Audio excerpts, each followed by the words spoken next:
Jadi di bawah peraturan sekarang ataupun yang berjalan dulu, kerajaan negeri berhak menerima hanya 12% daripada keuntungannya daripada pengeluaran minyak sebagai royalti kepada kerajaan yang mempunyai minyak dalam negerinya sendiri sehinggalah kepada 3 batu daripada pantai satu-satu negeri. Luar daripada itu, kerajaan pusatlah akan mendapat royalti pula sebanyak 10% sehinggalah kepada 10 batu. Lebih daripada 10 batu dan seterusnya, kerajaan pusat akan mendapat royalti daripada keuntungan minyak sebanyak 8%.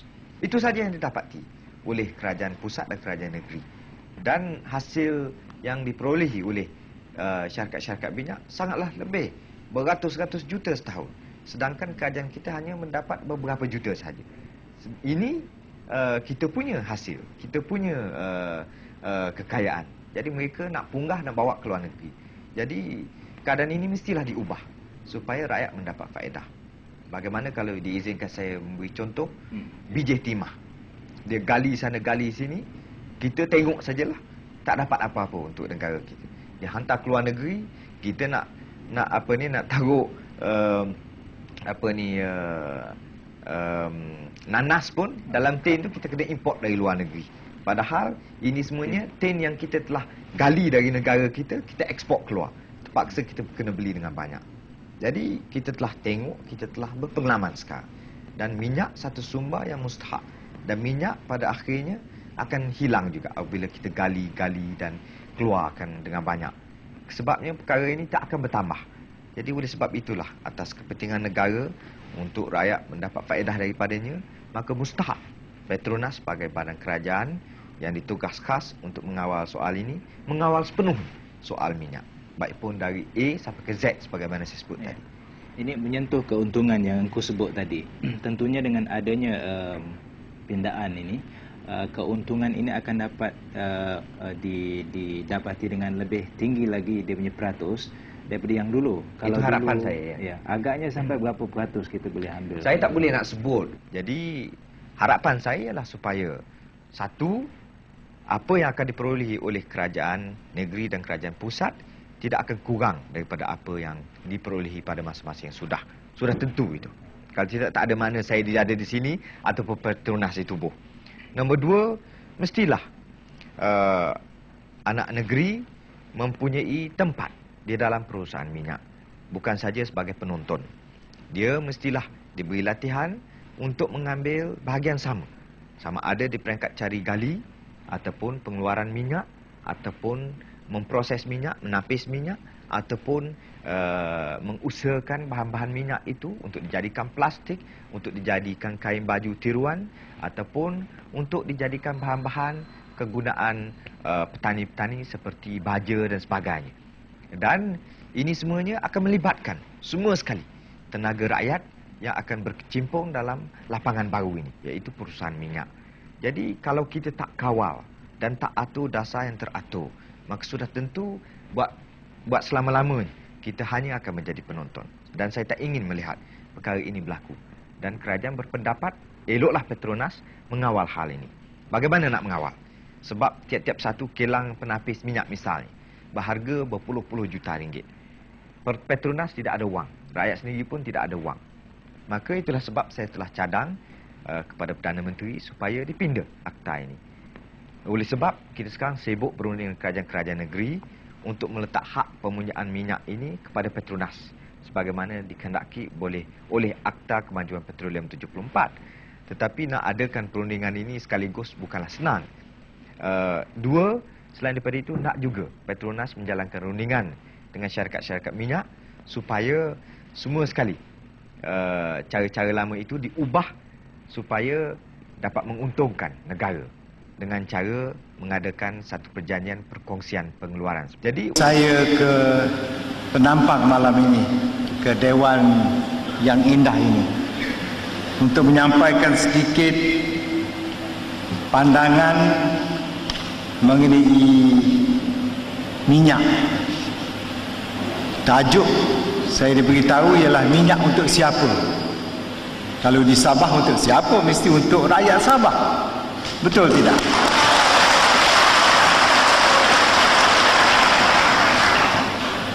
Saya ni orang Kelantan. Katanya ada minyak di luar pantai Kelantan. Tapi katanya rakyat Kelantan tak akan merasai duit minyak di Kelantan. Tak seperti di Sabah. Tapi kita berharap satu hari rakyat Kelantan juga dapat merasai duit minyak yang akan dibayar oleh Petronas, insya-Allah. Apabila bercakap hal minyak dan Sabah, tak dapat tiada saya mesti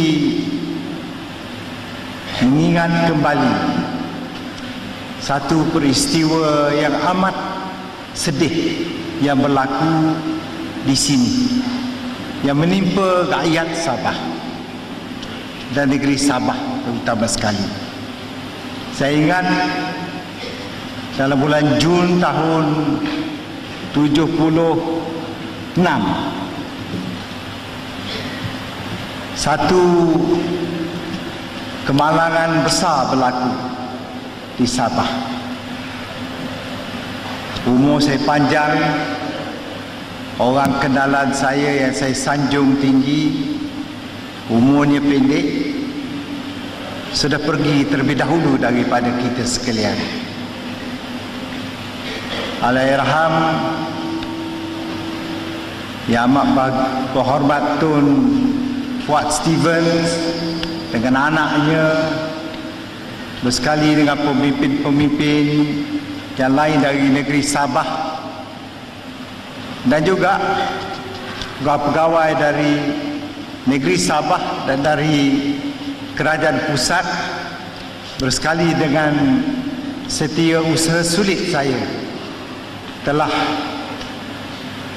menjadi mangsa naas apabila jatuhnya kapal terbang yang dinaiki mereka. Saya sendiri sudah pun menaiki pesawat berkenaan, bersekali dengan Tun Rahman Yaakob yang bersama-sama dengan saya melawat Labuan dan juga Sabah ketika itu, dan dengan almarhum Tengku Arif Bendahara Pahang. Kita semua dah strap, dah pakai tali pinggang kapal terbang. Saya duduk di belakang Tun Allahyarham Tun Fuad Stevens, sebelah kanan saya Tun Rahman Yaakob, sebelah belakang saya almarhum Tengku Arif Bendahara Pahang. Saya masih ingat, tiba-tiba Datuk Haris yang pada masa itu menjadi timbalan Ketua Menteri Sabah mengajak saya keluar daripada kapal terbang, kerana dia kata elok kita ke Pulau Bangi melihat rancangan belaan sapi dari Australia di Pulau Bangi. Saya pun ajak Tun Rahman Yaakob dan Tengku Arif Bendahara bersama dengan saya turun, kerana saya kata elok juga kita ikut Datuk Haris ke Pulau Bangi, kerana saya nak tengok rancangan bela bela sapi, lembu, kita panggil lembu di Pulau Bangi, kerana majlis untuk menandatangani perjanjian mengenai minyak, iaitu meletak hak minyak kepada Petronas, dijadual berada belah malam. Jadi kita kata ada banyak masa, elok kita ke Pulau Bangi. Jadi kita pun ikut Datuk Haris terbang dengan kapal terbang jenis yang sama, Nomad. Kita pergi ke Pulau Bangi.